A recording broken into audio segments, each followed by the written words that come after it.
Saludo muy cordial, mis apreciados amigos. Gracias por sintonizar este programa. Hoy vamos a continuar nuestro estudio sobre el conflicto cósmico. Vamos a hacer un repaso en unos momentos, pero antes de eso, debemos pedir la presencia del Señor en el estudio de su santa palabra. Así que les invito a inclinar sus rostros con reverencia y vamos a implorar la presencia del Señor. Nuestro Padre y nuestro Dios, qué gran privilegio nos concedes de llamarte Padre. Sabemos que cuando venimos a ti en fe, tú respondes nuestras oraciones. Y en estos momentos necesitamos tu sabiduría. Necesitamos que nos instruyas. Así que pedimos tu presencia por medio del Espíritu Santo y los ángeles. Ilumina nuestras mentes y abre nuestros corazones para recibir la semilla de la verdad. Bendice a todos los que están viendo este programa. Te lo pedimos en el nombre de Jesús. Amén. Vamos a hacer un repaso de nuestra sesión anterior para ubicarnos para el tema que vamos a estudiar en el día de hoy. El título del tema es El Cordero Inmolado. Haciendo un repaso, nos dimos cuenta que el propósito del plan de la salvación no es solo salvar al ser humano. El propósito del plan de salvación es vindicar el carácter de Dios ante el universo. Satanás ha lanzado acusaciones contra Dios y Dios tiene que exonerar su carácter. Dios tiene que justificarse ante el universo. Tiene que aclarar todas esas acusaciones que ha lanzado Satanás. Nos dimos cuenta en nuestro último estudio que el Señor Jesucristo creó a todos los seres humanos. Y por lo tanto Jesús es responsable por la existencia de todos los seres humanos. Ahora, Cristo no es responsable del pecado de los seres humanos. Es responsable de que nosotros existamos. Porque cuando creó a Adán y Eva, nos creó a nosotros porque nosotros descendemos de nuestros primeros padres. Nos dimos cuenta también en nuestro último estudio que la ley de Dios exige absoluta y completa perfección. No podemos desviarnos de la ley ni en el menor particular. La Biblia dice que la ley exige perfección absoluta. La Biblia nos dice también que si no le ofrecemos a la ley perfección absoluta, el resultado va a ser la muerte, porque la paga del pecado es muerte. Es decir, que la ley exige perfección absoluta.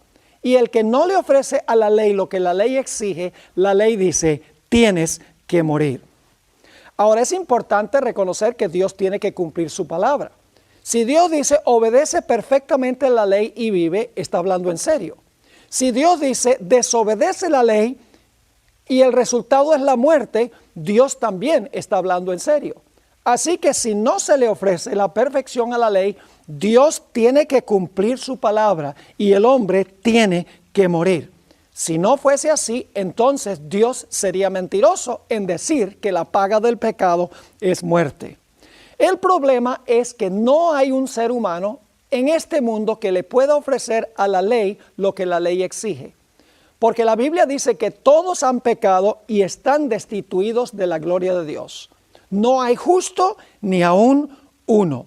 Es decir, todos somos individuos que no le hemos ofrecido a la ley la perfección que la ley exige. Y por lo tanto, la ley dice, todos tienen que morir.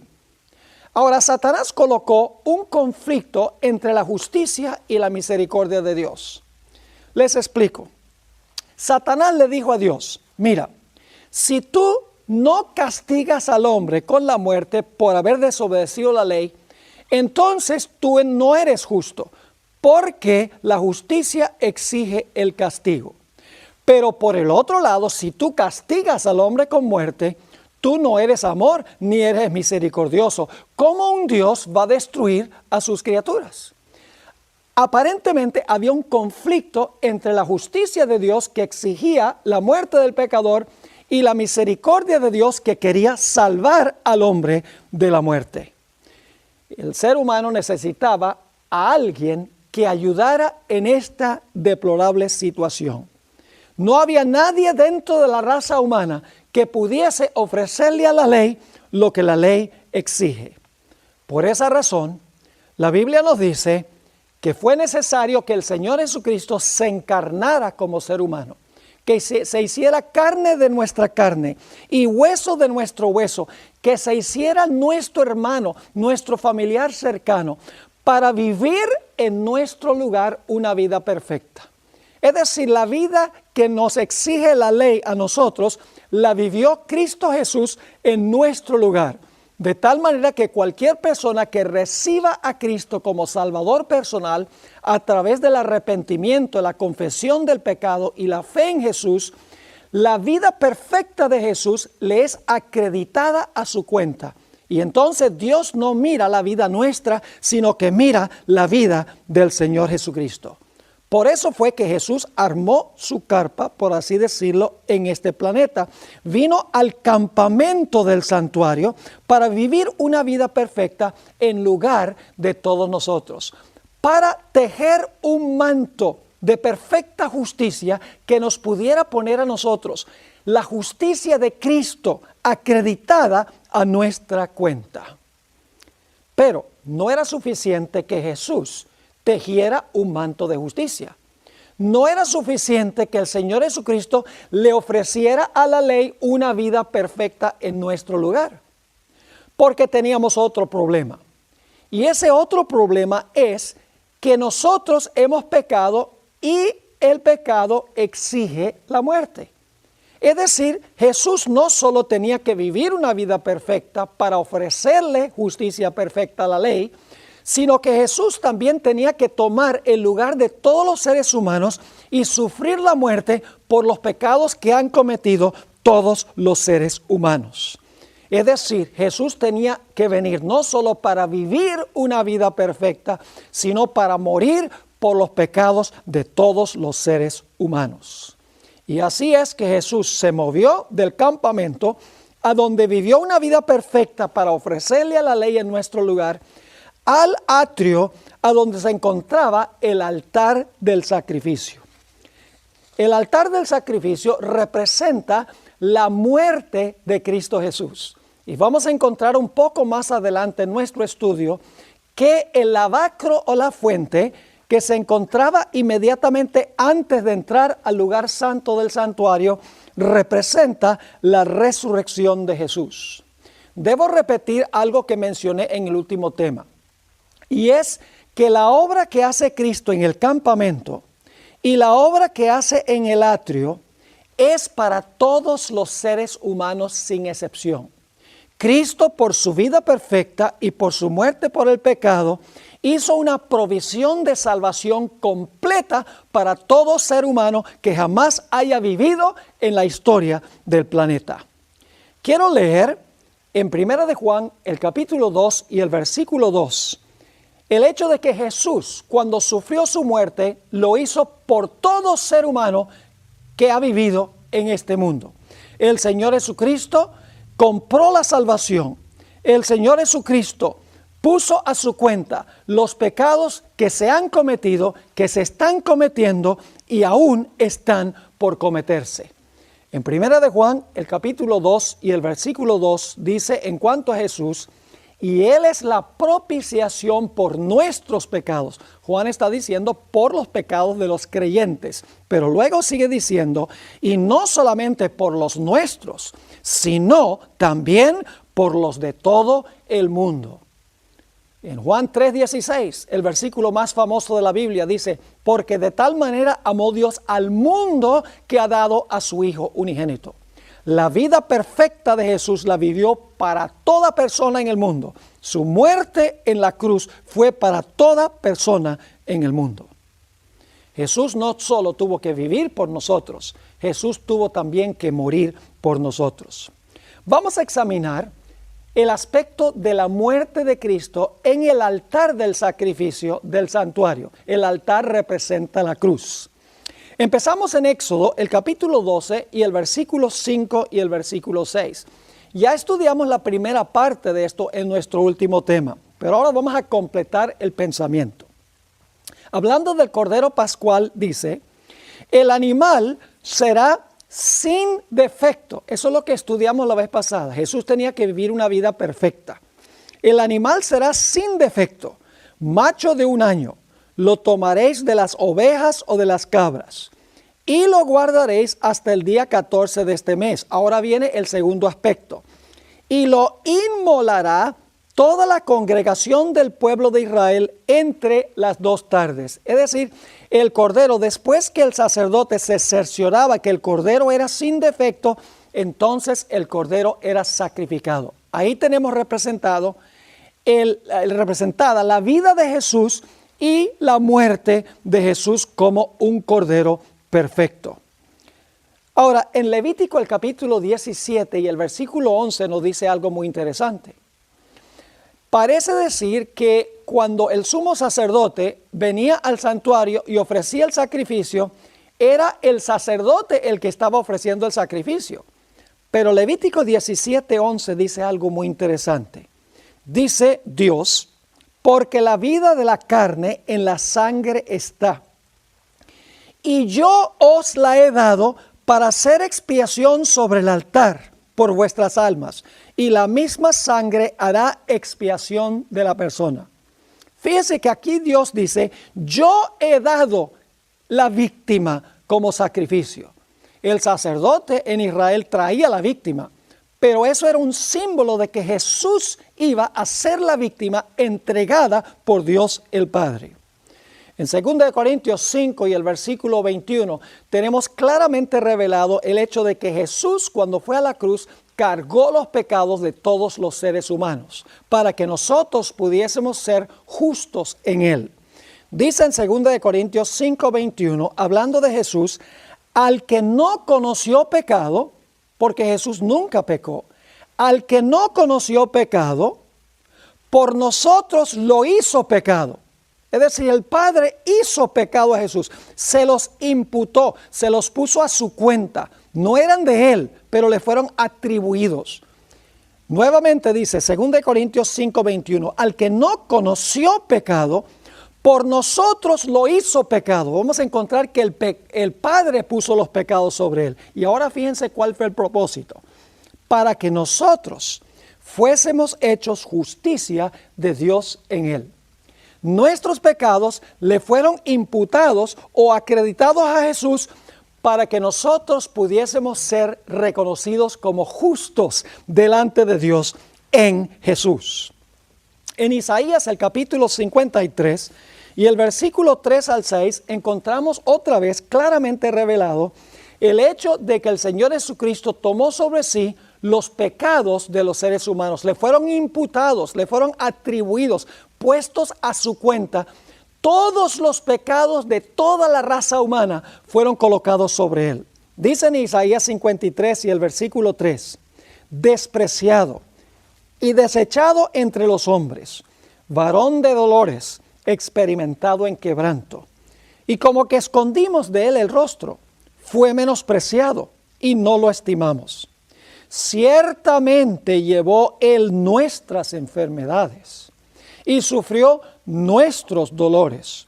Y nosotros le tuvimos por azotado. Ahora escuchen esto. Le tuvimos por azotado, por herido de Dios y abatido. Fíjense, Dios colocó los pecados sobre Él. Y entonces Jesús fue castigado por los pecados nuestros en nuestro lugar. Así que dice, nosotros le tuvimos por azotado, por herido de Dios y abatido. Mas Él fue herido por nuestras rebeliones, molido por nuestros pecados. El castigo de nuestra paz fue sobre Él, y por su llaga fuimos nosotros curados. Todos nosotros nos descarriamos como ovejas, cada cual se apartó por su camino, mas Jehová cargó en Él el pecado de todos nosotros. ¿Quién cargó los pecados sobre Jesús? Dice aquí, Jehová cargó en Él, cargó en Jesús los pecados de todos nosotros. Jesús cargó sobre sí mismo los pecados de todo el mundo. Los llevó a la cruz y murió por los pecados. Ahora, alguno pensará, entonces, si Jesús cargó los pecados de todos los seres humanos, entonces todos los seres humanos se van a salvar. La respuesta a esa pregunta es no. y lo vamos a estudiar en nuestro próximo tema que se titula Abogado tenemos. Pero en este tema estamos hablando sobre el sacrificio de Cristo en el altar del sacrificio o en la cruz del Calvario. Ahora, quiero que notemos también Gálatas 3 y el versículo 13 y 14. El hecho de que Jesús cargó los pecados de todos los seres humanos. Dice en Gálatas 3, el versículo 13, lo siguiente.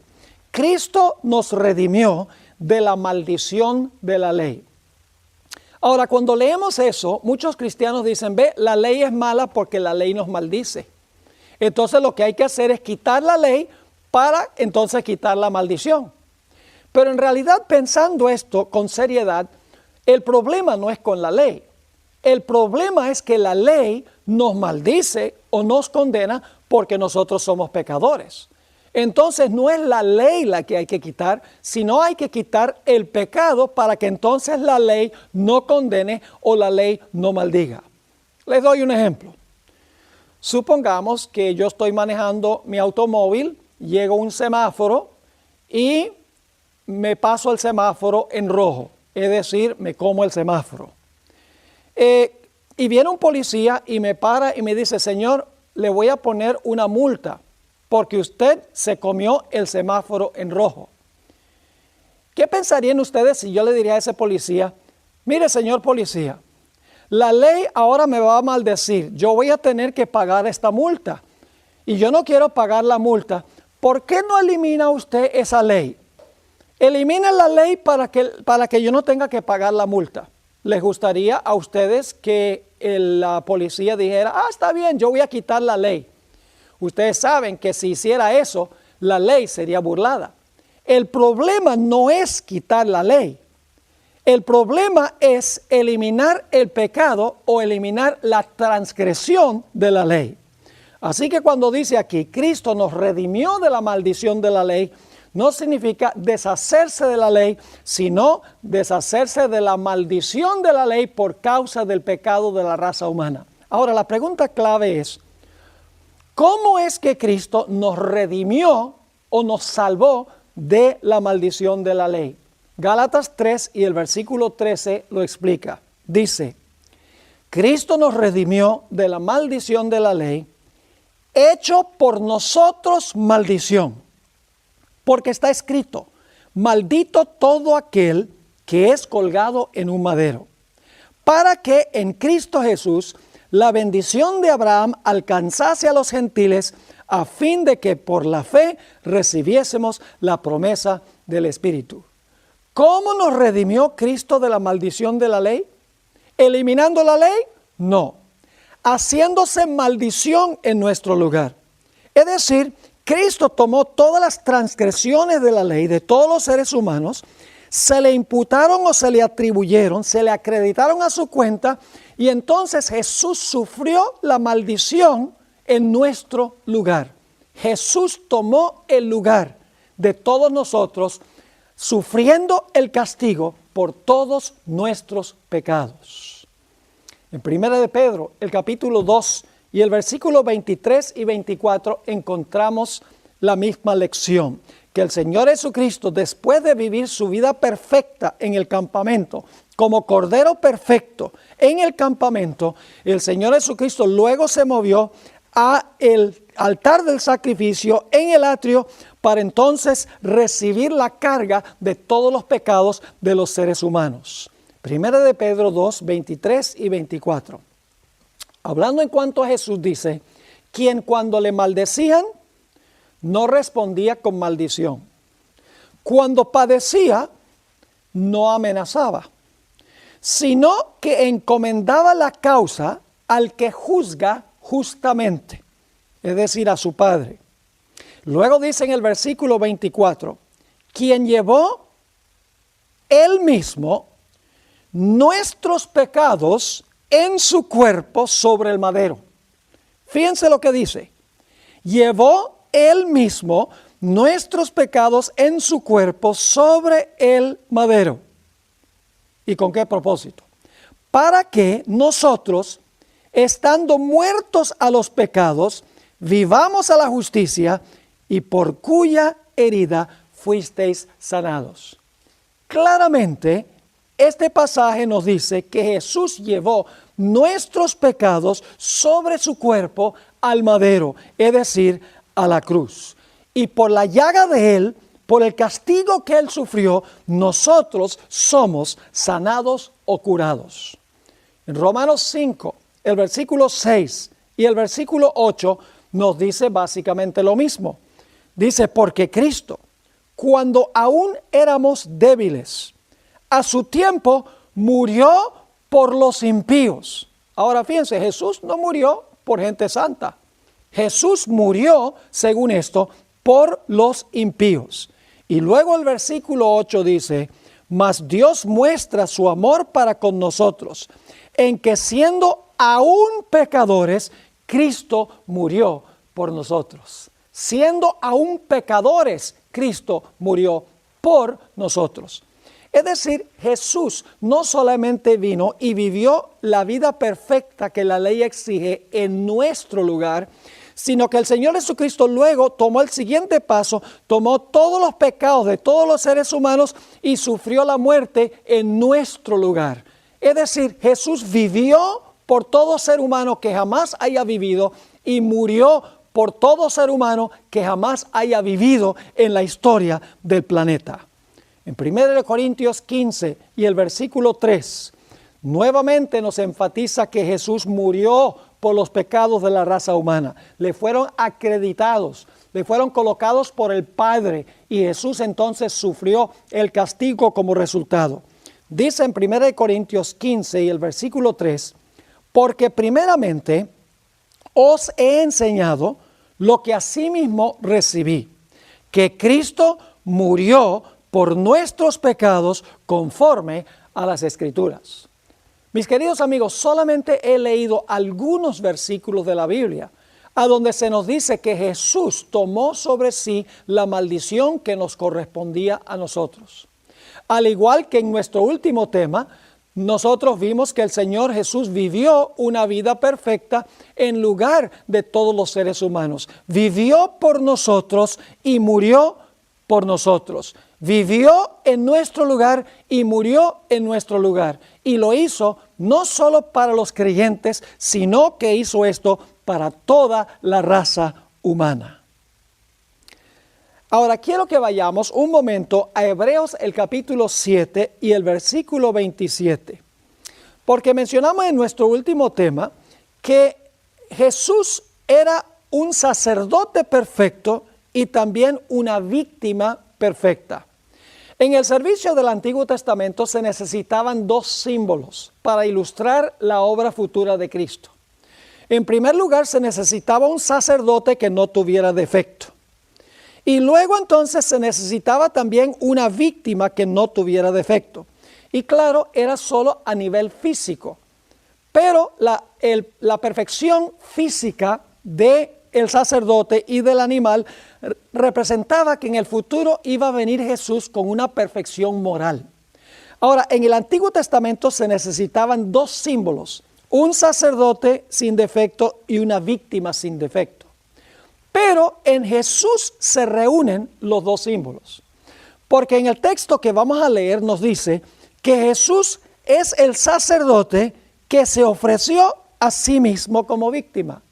Es decir, Jesús cumplió ambas funciones. Vivió una vida perfecta, sin defecto moral, y luego entonces Él se ofreció a sí mismo como víctima. En Hebreos 7:27 nos dice lo siguiente, hablando de Jesús, que no tiene necesidad cada día, como aquellos sumos sacerdotes, de ofrecer primero sacrificios por sus propios pecados y luego por los del pueblo. Porque esto lo hizo una vez para siempre. Ahora escuchen esto, Jesús lo hizo una vez para siempre, ofreciéndose a sí mismo.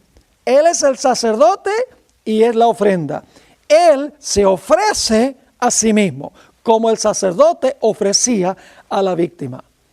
Ahora, quiero que noten que aquí dice que el Señor Jesucristo murió una vez para siempre. Es decir, no tenía que ofrecer múltiples sacrificios. Cuando fue sacrificado, fue de una vez por todas. Y menciono esto porque hay una iglesia en el mundo que enseña que cada vez que se celebra una misa, Jesús es sacrificado de nuevo. La Biblia no enseña eso.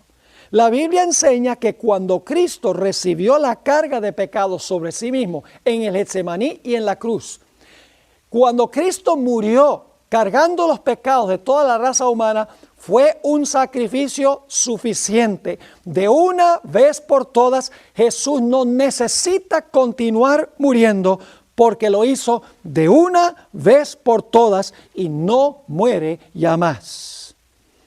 En ese clásico libro biográfico sobre la vida de Jesús, El deseado de todas las gentes, página 753, encontramos esta declaración extraordinaria. Sobre Cristo, nuestro sustituto y garante. Paremos un momento allí. ¿Qué significa sustituto y garante? Sustituto significa que Jesús tomó nuestro lugar. Nos sustituyó. Es decir, el Señor Jesucristo cargó sobre sí los pecados de todos los seres humanos. Es el sustituto. Pero noten, no solamente el sustituto. Dice, sobre Cristo nuestro sustituto y garante. Jesús es nuestra garantía ante el trono de Dios. Dice, sobre Cristo nuestro sustituto y garante. Fue puesta la iniquidad. Escuchen ahora, de todos nosotros. ¿De cuántos? De todos nosotros. Él fue contado como transgresor. Fíjense que no dice que fue transgresor. Fue contado como transgresor. Fue considerado transgresor porque estaba cargando los pecados que no eran de él. Estaba cargando y sufriendo el castigo por los pecados de otras personas. Así que dice, él fue contado como transgresor a fin de redimirnos de la condenación de la ley. Es decir, Jesús tomó sobre sí la condenación para librarnos a nosotros de la condenación. Y luego viene esta declaración extraordinaria.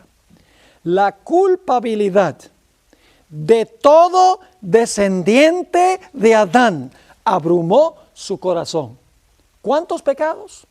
Dice en esta cita extraordinaria, la culpabilidad de todo descendiente de Adán abrumó su corazón. Jesús cargó todos los pecados que se han cometido, que se están cometiendo y aún están por cometerse.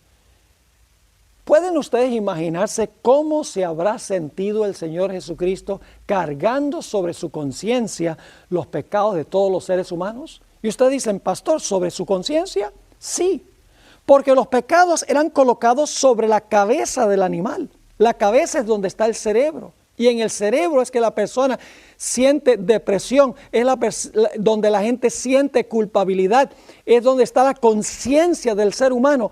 Es decir, los pecados fueron colocados sobre la conciencia de Cristo Jesús.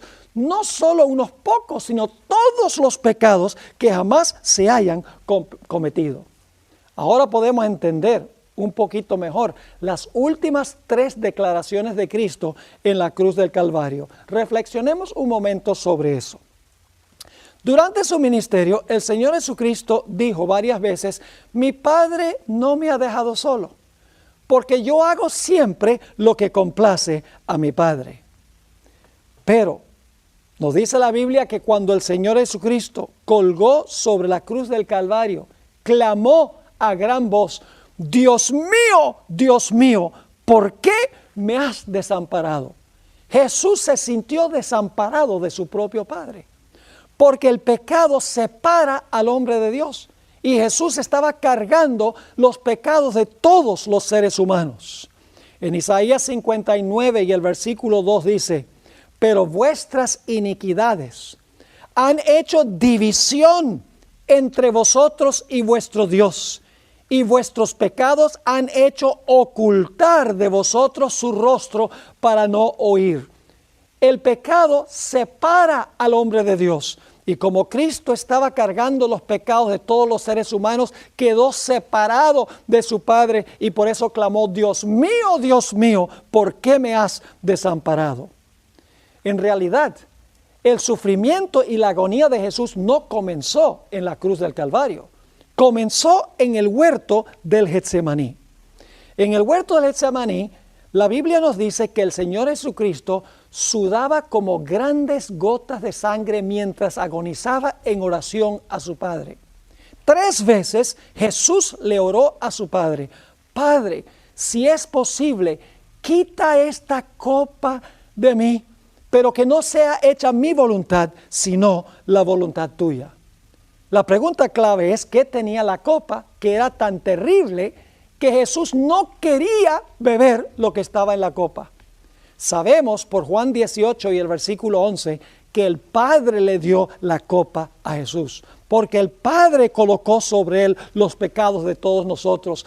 Es decir, Jesús tenía que beber la copa que le dio el Padre. ¿Pero qué tenía la copa? Saben que la palabra copa es la misma que se usa en el libro de Apocalipsis para describir lo que tienen que beber los impíos. Tienen que beber la copa de la ira de Dios por causa de sus pecados, porque no recibieron a Jesús, quien bebió la copa en su lugar. En otras palabras, en la copa que Jesús estaba renuente a beber, se encontraba la ira de su propio Padre contra el pecado, porque Jesús era contado transgresor por el Padre, porque estaba cargando todos los pecados de la raza humana. Ahora podemos entender por qué razón Jesús clamó: Dios mío, ¿por qué me has desamparado? Palabras que le dirigió a su Padre. Y luego tenemos otra declaración de Jesús. Esta es la penúltima declaración de Cristo en la cruz. El Señor Jesucristo declaró a su Padre: consumado es. Ahora, ¿qué quiso decir Jesús cuando declaró consumado es? Cuando le dijo eso a su Padre. Es muy sencillo entenderlo. Cuando el Señor Jesucristo dijo consumado es, le estaba diciendo a su Padre: Padre, completé la provisión para la salvación. He vivido una vida perfecta en lugar de todos los seres humanos. Y ahora he cargado los pecados de todos los seres humanos sobre mi cuerpo. Padre, he completado la provisión del plan de salvación. Ahora hay una vida perfecta y una muerte por el pecado que cada pecador puede reclamar como suya. Así que el Señor Jesucristo, cuando declaró consumado es, le estaba diciendo al Padre: Padre, terminé la obra que me diste para cumplir. He vivido una vida perfecta y ahora voy a morir por el pecado. Y luego tenemos la última declaración de Cristo en la cruz, donde Jesús declaró: Padre, en tus manos encomiendo mi espíritu. Y dice la Biblia que cuando Jesús declaró: Padre, en tus manos encomiendo mi espíritu, expiró, inclinó la cabeza y murió. Jesús había cumplido la segunda función o el segundo paso en el plan de la salvación. Había vivido su vida perfecta en el campamento y ahora había muerto en el altar del sacrificio, cargando los pecados de todos los seres humanos. Ahora necesitamos mirar el siguiente paso, el paso en el lavacro. Vamos a analizar lo que la Biblia enseña en cuanto a la fuente que se encontraba después del altar del sacrificio. Recuerdan que Jesús declaró en la cruz su última declaración: Padre, en tus manos encomiendo mi espíritu. ¿Por qué razón es que Jesús dijo: Padre, en tus manos encomiendo mi espíritu? La razón es muy sencilla. El Padre le había prometido a Jesús que si Él cumplía fielmente su misión, si Jesús vivía una vida en perfecta armonía con la ley, y si Jesús moría por el pecado, que el Padre iba a resucitarlo el tercer día, le iba a devolver su espíritu. Por eso es que Dios, el Padre, Jesús le dijo a su Padre: Padre, en tus manos encomiendo mi espíritu.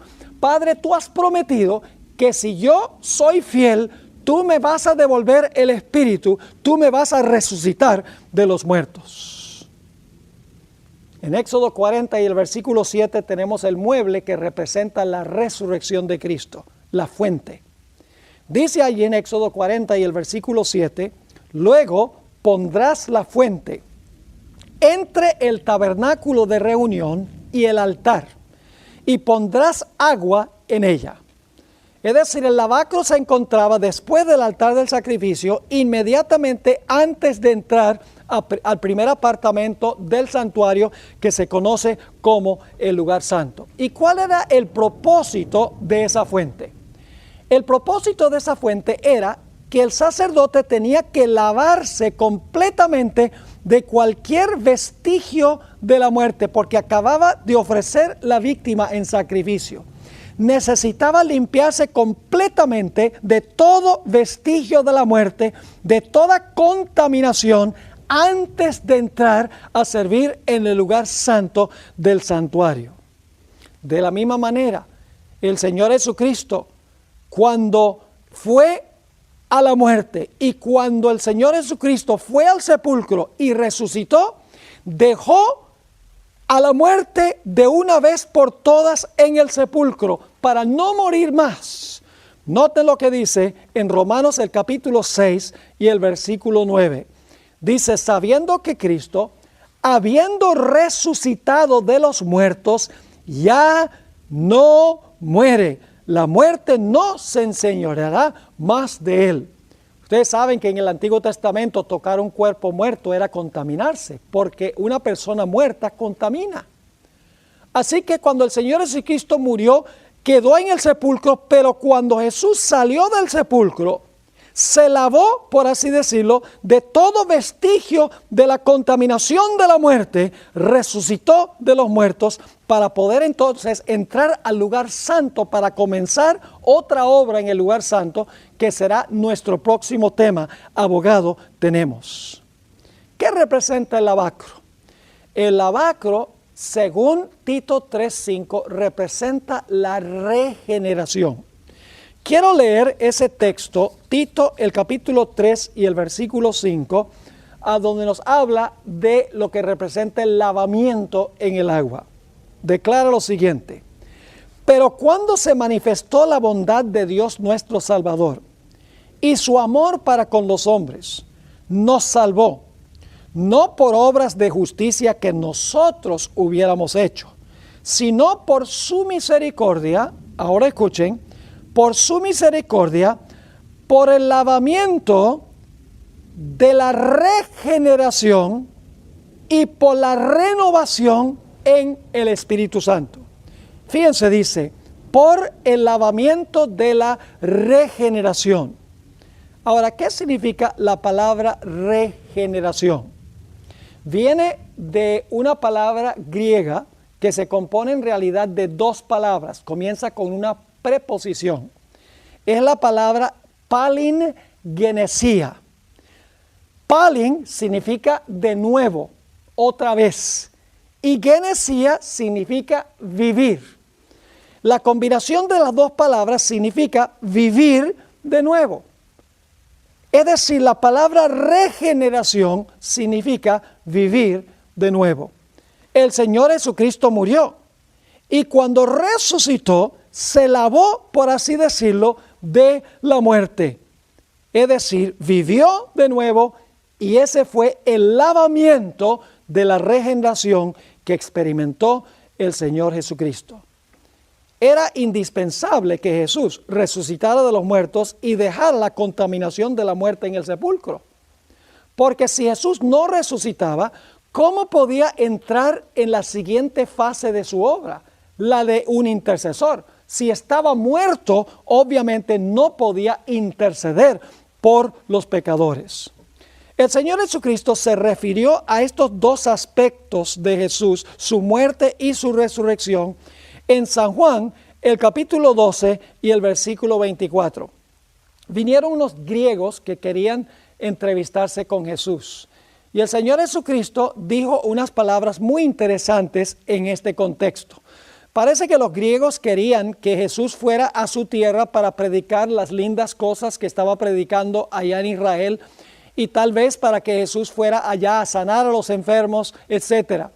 Pero el Señor Jesucristo declaró: ha llegado el tiempo en que el Hijo del Hombre sea glorificado. Es decir, no es tiempo de ir a Grecia. Ahora mi enfoque es morir por el pecado. Y luego Jesús dijo unas palabras muy interesantes. En Juan 12:24 declara: de cierto os digo, que si el grano de trigo no cae en la tierra y muere, queda solo. Pero si muere, lleva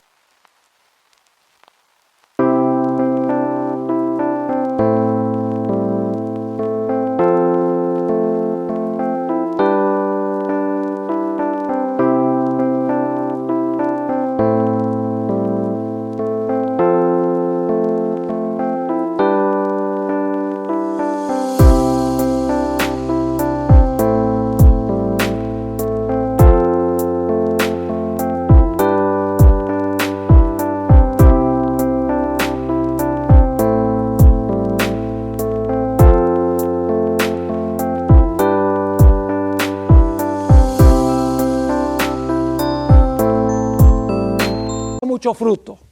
Ahora, los que saben algo de agricultura saben que cuando una semilla se siembra en tierra, esa semilla literalmente muere. Pero luego de esa semilla que muere, brota una planta. Es decir, tiene uno el fenómeno de la muerte, la sepultura y la muerte y la resurrección. Así que cuando Jesús declaró que el grano de trigo, se estaba refiriendo a sí mismo, el grano de trigo cayendo en la tierra, siendo sembrado en la tierra, está hablando de la sepultura de Cristo y de su muerte. Y luego, cuando dice que produce mucho fruto, significa que no iba a quedar muerto, sino que iba a germinar e iba a resucitar de los muertos. Es decir, en el altar del sacrificio, el Señor Jesucristo muere, y en el lavacro Jesús se lava de todo vestigio de la muerte por el lavamiento de la regeneración. Ahora, Jesús en la tierra fue un sacerdote común, estaba vestido como un sacerdote común, pero cuando Jesús iba a entrar en su nueva obra, en el lugar santo del santuario, que será nuestro próximo tema, Jesús se quitó sus vestiduras como sacerdote común y corriente y se vistió con sus vestiduras sumo sacerdotales. Ahora surge una pregunta muy interesante, y es esta: ¿quién resucitó al Señor Jesucristo? Cuando uno lee la Biblia, uno se da cuenta que en algunos lugares dice que el Padre resucitó a Jesús. Pero hay un texto donde da la impresión de que Jesús se resucitó a sí mismo. Jesús dijo: yo pongo mi vida y la vuelvo a tomar. Ahora vamos a analizar en unos momentos ese texto. Y si tomamos en cuenta lo que dice el libro Primeros Escritos, vamos a encontrar que allí dice que vino un ángel poderoso del cielo que llamó a Jesús a salir del sepulcro. Entonces surge la pregunta: ¿quién fue la persona que resucitó a Jesús? ¿Fue Dios el Padre? ¿Fue el ángel o fue Jesús? Recuerden que Jesús en la cruz, su última declaración fue: Padre, en tus manos encomiendo mi espíritu. Encomendó su vida a su Padre. Ahora, quiero leer una cita que encontramos en una revista que se llama The Youth's Instructor, de mayo 2 de 1901, a donde Elena White está hablando sobre Cristo en el sepulcro. Dice allí: aquel que murió por los pecados del mundo debía permanecer en la tumba por el tiempo establecido. Ahora escuchen: estaba como prisionero de la justicia divina en esa prisión pedregosa y era responsable ante el juez del universo. Fíjense, ahí dice prisionero de la justicia divina, y luego dice que era responsable ante el juez del universo, y luego declara: estaba llevando sobre sí los pecados del mundo y solo su Padre lo podía soltar. Ahora, esa no es toda la historia. Claro que Jesús era prisionero de la justicia divina. Era responsable ante el juez del universo porque Jesús había tomado el lugar del pecador. Pero toda la historia no termina allí, porque hay un versículo o dos versículos de la Biblia donde aparentemente dice que Jesús tomó su propia vida. Vamos a leer eso en Juan 10 y el versículo 17 y 18. Juan 10 y el versículo 17 y 18. Dice Jesús allí: por eso me ama el Padre, porque yo pongo mi vida para volverla a tomar. Nadie me la quita, sino que yo de mí mismo la pongo. Tengo poder, una mejor traducción sería autoridad, la palabra exousia, no es la palabra dunamis, que debe traducirse poder. Esta es la palabra exousia, que significa autoridad. Tengo autoridad para ponerla y tengo autoridad para volverla a tomar. Y algunos dicen: ve, Jesús puso su vida y Jesús la volvió a tomar. Pero necesitamos leer la última parte del versículo que dejamos sin leer, del versículo 18. Dice Jesús nuevamente: tengo poder para ponerla y tengo poder para volverla a tomar. Este mandamiento recibí de mi Padre. ¿Por qué Jesús tenía autoridad para poner su vida y volverla a tomar? Porque su Padre le autorizó a hacerlo. Recibió ese mandamiento de su Padre. Ahora vamos a mirar qué fue lo que sucedió en la mañana de la resurrección. Dios el Padre envió a dos ángeles, según dice el Evangelio según San Mateo, envió a dos ángeles al sepulcro de Jesús. Uno de los ángeles se sentó sobre la piedra, y en primeros escritos se describe cómo el otro ángel se paró delante del sepulcro y dijo: oh Hijo de Dios, tu Padre te llama. De repente,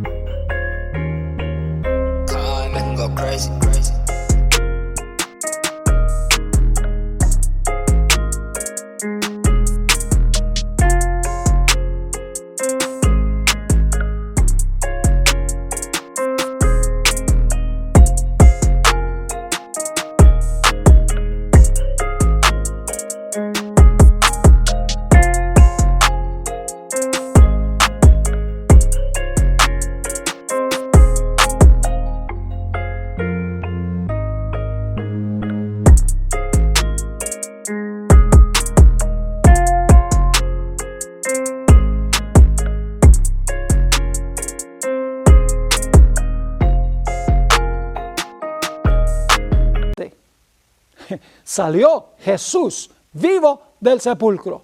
Ahora, ¿por qué es que el ángel dijo: oh Hijo de Dios, tu Padre te llama? Porque Jesús había encomendado su espíritu y su vida en las manos de su Padre.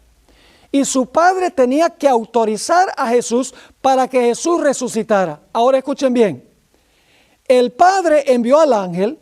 El ángel le dijo a Jesús: tu Padre ahora te llama. Tu Padre en realidad ha aprobado de tu obra, ahora puedes resucitar. Y entonces Jesús salió del sepulcro con la vida que estaba en sí mismo.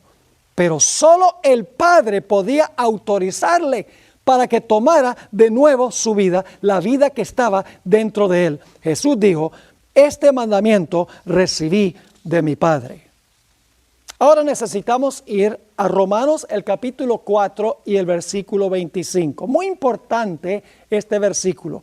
Se habla mucho en cuanto a la muerte de Cristo Jesús, de que la muerte nos salvó del pecado, de que por la muerte de Cristo podemos finalmente algún día ir al cielo. Y como que no hemos captado la vital importancia de su resurrección. Ahora fíjense por qué resucitó Jesús. Dice en Romanos 4 y el versículo 25 lo siguiente. Hablando de Cristo, el cual fue entregado por nuestras transgresiones. Eso está hablando de la muerte de Cristo. Fue entregado por nuestras transgresiones, pero luego dice, y resucitado para nuestra justificación. Es decir, muerto por el pecado, o según dice aquí, entregado por nuestras transgresiones, pero resucitado para nuestra justificación. Es decir, que si Jesús hubiera muerto por el pecado y no hubiera resucitado, no habría justificación. Jesús resucitó para poder justificarnos. Y vamos a encontrar que la justificación es una obra individual. Cuando una persona viene a Cristo como Salvador, confiesa su pecado, se arrepiente del pecado y confía en Cristo Jesús y tiene fe en Cristo Jesús, el Señor Jesucristo ahora se presenta delante del Padre y le dice: Padre, mi hijo me ha aceptado como Salvador. Por favor, recibe mi vida y recibe mi muerte en lugar de esa persona. Y entonces yo soy justificado en ese momento. Jesús tuvo que resucitar para poder justificar a los que se allegan a Él. Así que la resurrección de Cristo era también de vital importancia para desempeñar la siguiente obra en el lugar santo del santuario. Ahora, ¿qué problemas se resolvieron como resultado de la obra de Cristo en el atrio, en el altar del sacrificio y en la fuente? Hay varios problemas, varias acusaciones de Satanás que fueron contestadas. En primer lugar, encontramos que la ley exigía la muerte por la transgresión de la ley. Satanás había dicho: tú no puedes salvar al hombre, el hombre tiene que morir porque el hombre ha desobedecido la ley. Si tú no destruyes al hombre por el pecado, entonces tú eres un mentiroso. Pero Dios envió a Jesús para sufrir la muerte que nosotros debemos sufrir. Es decir, la justicia de la ley se cumplió en Jesús. Se demostró que en verdad la paga del pecado es muerte. En la cruz también se demostró que Dios puede ser justo y puede ser también misericordioso. Satanás había dicho que si una persona pecaba, que la justicia de Dios tenía que destruirlo, sin misericordia. Pero en la cruz del Calvario se reveló que la justicia y la misericordia de Dios están en armonía. ¿Y cómo es que entendemos eso? Les explico. La justicia de Dios fue satisfecha en la cruz porque el pecado fue castigado en Cristo Jesús. Pero Dios mostró su misericordia porque en vez de sufrir nosotros bajo la justicia de Dios, el Señor Jesucristo fue el que sufrió el castigo en nuestro lugar. Es decir, Dios mostró su justicia en castigar el pecado y su misericordia por no castigarnos a nosotros, sino por castigar a su propio Hijo. Se demostró también en la cruz del Calvario que Dios no hace acepción de personas. En el cielo, Lucifer había dicho: el Padre tiene favoritos. El favorito de Él es el Hijo. Él consulta al Hijo, Él lo llama y planean la creación del ser humano, secretea con Él, hace acepción de personas. Pero en la cruz del Calvario se demostró que Dios no hace acepción de personas. Dios no escatimó a su propio Hijo, sino que lo entregó por nosotros. La acusación de Satanás de que Dios trataba en forma favorita a su Hijo se comprobó como una mentira en la cruz, porque Dios ni siquiera escatimó a su propio Hijo, sino que lo entregó por nosotros. Además de eso, se demostró que Dios es verdadero, que cuando Dios dijo: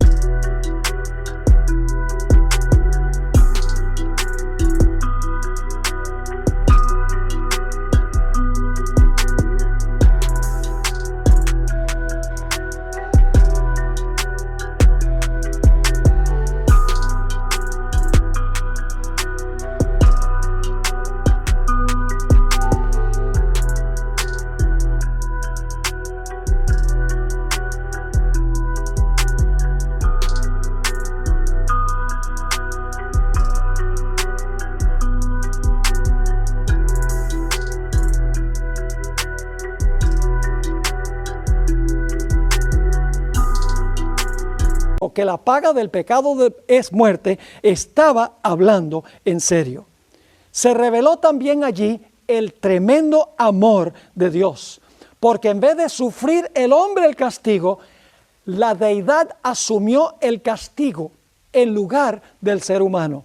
De esa manera Dios mostró su amor, mostró que quería salvar al hombre. Demostró que cuando Satanás declaró que el hombre debía ser destruido, el diablo estaba muy equivocado, porque Dios es amor. Dios también demostró que Dios no es un Dios que solamente espera que le sirvan, sino que al máximo Dios está dispuesto a servir, aún hasta el punto de entregarse a la muerte para salvar a la raza humana. Así que a través de la vida perfecta de Jesús y la muerte de Cristo Jesús, el universo está observando lo que está sucediendo. Dice, mire, ¿cómo es Dios? Lo contrario de lo que decía Lucifer. Lucifer decía que Dios era egoísta, hace acepción de personas, que la ley de Dios no se puede guardar, que Dios destruye al que desobedece la ley, que no puede haber misericordia. Y mire qué diferente es Dios que lo que ha dicho Satanás. El universo estaba captando un vistazo del carácter de Dios. Estaba viendo cómo en verdad era el gobierno de Dios. Esto no hubiera sucedido al menos que Dios hubiera permitido que el pecado madurara, que Dios permitiera que el plan de Lucifer, el plan de Satanás siguiera existiendo hasta el momento en que el universo pudiera ver claramente el contraste entre el carácter de Dios y el carácter de Satanás. Pero yo pregunto, ¿será que todos los problemas fueron resueltos por la vida de Cristo perfecta y por su muerte en la cruz? No, todavía había ciertas cosas que eran necesarias revelar. Todavía Jesús debía cumplir funciones en el santuario, debía entrar al lugar santo, debía luego entrar al lugar santísimo para luego purificar el santuario y sacar los pecados y colocarlos sobre la cabeza del macho cabrío. Todos los asuntos del plan de salvación no fueron resueltos por la vida y por la muerte de Cristo Jesús. Quiero concluir nuestro tema de hoy leyendo una cita profunda que encontramos en el Deseado de todas las gentes, la página 709. Está hablando de algo que sucede después de la muerte de Cristo Jesús. Aún había que hacer aclaraciones a los ángeles y a los habitantes de los mundos en cuanto a Dios. No todo había sido absolutamente aclarado todavía, aún con la vida y la muerte de Cristo. Dice allí, sin embargo, Satanás no fue destruido entonces. Cuando Jesús murió, Satanás no fue destruido. Ahora escuchen esto. Los ángeles no comprendieron, ni aún entonces, todo lo que entrañaba la gran controversia. Entendían mucho, pero no entendían todo. Sigue diciendo esta cita, los principios que estaban en juego habían de ser revelados en mayor plenitud. Todavía había que revelar aún más el contraste entre Dios y Satanás, entre el estilo de gobierno de ambos, entre el carácter de uno y del otro. Así que dice, los principios que estaban en juego habían de ser revelados en mayor plenitud. Y por causa del hombre, escuchen, y por causa del hombre, la existencia de Satanás debía continuar. Y vamos a ver en nuestros temas que faltan por qué era necesario que Satanás debía continuar existiendo. Ahora la cita termina diciendo, tanto el hombre como los ángeles debían ver el contraste entre el príncipe de la luz y el príncipe de las tinieblas. Y luego viene la última parte de la cita que es muy importante. El hombre debía elegir a quién quería servir. Y eso tiene que ver con la próxima fase de la obra de Cristo, la elección del ser humano. El ser humano no eligió que Jesús viviera su vida perfecta y que Jesús muriera por el pecado y que Jesús resucitara de los muertos. Pero el hombre tenía desde ese momento en adelante que escoger a quién quería servir. Tenía que reclamar a Cristo Jesús como intercesor. Y esa obra de intercesión es una obra que desempeña Cristo Jesús en el lugar santo del santuario celestial. Hemos visto entonces que Jesús vivió su vida perfecta en el campamento por todo ser humano, murió cargando los pecados de todos los seres humanos, resucitó para todos los seres humanos, para luego poder continuar con su siguiente obra, la obra de interceder en el lugar santo por los pecadores.